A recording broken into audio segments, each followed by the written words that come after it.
ये विभाग की सिंचाई व्यवस्था 1830 में प्रारंभ की गई।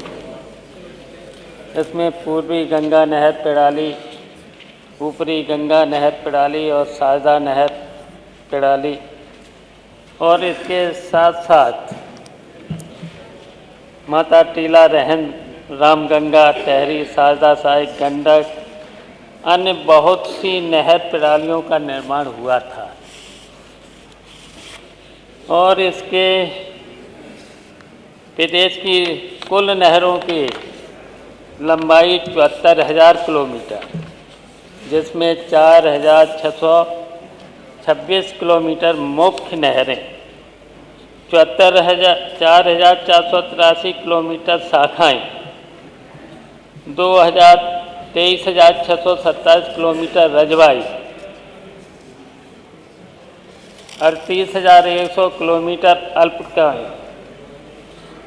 बड़ी पंप नहरें 225, लघु डाल नहरें 29,500 क्यूसिक तथा 4,600 नलकूप क्यूसिक क्षमता वाली राजकीय नलकूप। तो ये बहुत बड़ा विभाग था और 1830 में ये शुरू किया गया था। लेकिन मैं जो भी अभी मंत्री जी ने बजट रखा है, तो अगर इनकी क्षमता बढ़ाने का तो कोई काम किया नहीं है, इन 8 सालों में कोई क्षमता बढ़ाने का काम नहीं किया है और न तो इनकी सिल्ट सफाई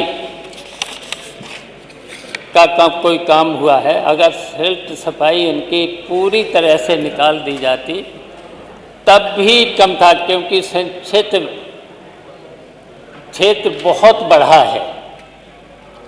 तो जब सिंचित क्षेत्र बड़ा है तो नहरों, जहाँ से भी नहर, गंगा से या कई नदियों से जहाँ से शुरुआत पानी बढ़ाने की जाती, तब तो सिंचित व्यवस्था ठीक होती। लेकिन माननीय मंत्री जी ने प्रयास किया है, लेकिन माननीय मंत्री जी ने प्रयास क्या किया है, जबकि सिंचित व्यवस्था में था, कभी जब भी सिल्ट वगैरह निकाली जाती थी तो कभी मशीनों का प्रयोग नहीं किया जाता था, और मशीनों का प्रयोग जब नहीं किया जाता था और जब सिल्ट निकाली जाती थी तो वहाँ के मजदूर जो खेती पर निर्भर हैं, जिनके पास खेती नहीं होती थी लेकिन खेती पर निर्भर थे, उनके द्वारा सिल्ट निकाली जाती थी। लेकिन आधुनिकीकरण सब बड़ी बड़ी मशीनों का, और यहाँ तक कि जब नहरों में क्षमता, जब पानी देते थे तो उसके डोला होता है, एक डोला, माननीय मंत्री जी डोला समझ रहे होंगे। लेकिन अब की बात मैंने देखा कि उन मशीनों के द्वारा वो डोला ही नहीं रखा है। जब डोला ही नहीं है तो उसकी क्षमता नहीं बढ़ सकती है, वहीं पर नहर कट जाएगी, और जब कट जाएगी तो टेल की बात तो दूर, खेत में तो पानी फिर पहुँचेगा नहीं।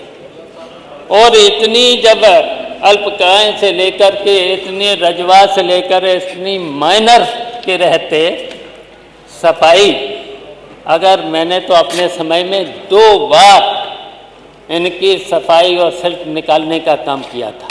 एक तो किया था मैंने अप्रैल और मई में, अप्रैल मई में समय भी मिल जाता था, पूरी की पूरी सफाई हो जाती थी।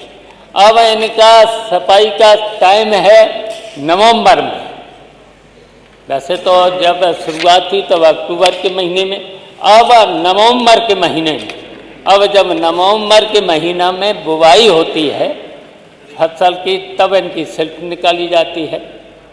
तो लगातार 1 महीना चलता है, तब तक बुवाई का टाइम खत्म हो जाता है। तो इसके साथ साथ ट्यूबवेल भी हैं, ट्यूबवेल से डाल सिंचाई है। बहुत बड़ी योजना है सिंचाई के लिए, किसानों के लिए, लेकिन सफाई नहीं हो रही है।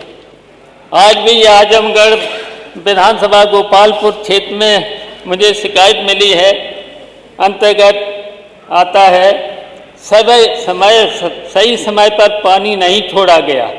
साथ साथ कई सालों से सफाई का नाम सिर्फ खाना पूर्ति है। मैंने अपने यहाँ भी मंत्री जी से 1 महीना पहले करीब किया था कि भाई पानी की बहुत ज़रूरत है, फसल खड़ी हुई है, लास्ट फसल को पानी देना है। लेकिन एक नहर में तो पानी दे दिया था, कुछ दिनों बाद, तुरंत तो नहीं पहुंचा, 1 हफ्ते बाद पहुंचा था मंत्री जी। 1 हफ्ते बाद मंत्री जी को पता ही होगा कि जब नहर से पानी छोड़ा जाएगा तो रास्ते में चलते चलते चलते पानी में 1 हफ्ता तो लगे ही जाए। बगल में नहीं है, बगल में नहीं है, ओखला कितनी दूर है। फिर उसके बाद और जब दूसरी बार आप पता लगा लेना, दूसरी नहर में पानी जब पहुंचा वो नहर तोड़ दी गई। उसके बाद 15 दिन में शुरू हुआ, तो 15 दिन के बाद फिर 1 हफ्ते बाद 24 दिन के बाद उस नहर में पहुंचा है। तो माननीय मंत्री जी, बहुत कुछ नहीं मुझे कहना है, बहुत कुछ नहीं बोलना भी नहीं है, लेकिन नहरों की सफाई 2 बार करा दीजिएगा, 2 बार करा दीजिए साल में। जब बुवाई का वक्त है तब आप सफाई में लगा देते हो, तब तो केवल सिल्ट निकाली जाती है। लेकिन अगर आपको नहरों की सफाई करानी है, खुदाई करानी है, उनका जहाँ तक वो तो जब नहर बनी थी तब उसका वहाँ पर चिन्ह लगा है, इतनी नहरों की सफाई हो जानी चाहिए। अब आजकल क्या हो रहा है कि जहाँ पर रास्ता रोड होता है वहाँ तो आगे पीछे करा देते हैं और पूरी की पूरी नहर छोड़ देते हैं, तो उसमें कोई देखभाल भी नहीं हो पाती है। तो ये किसानों की बहुत परेशानी है। तो इसी तरीके से ट्यूबवेलों में अधिकांश ट्यूबवेल खराब पड़े हुए हैं, किसी में मोटर नहीं, किसी में बिजली नहीं, ये बहुत सी समस्याएं हैं।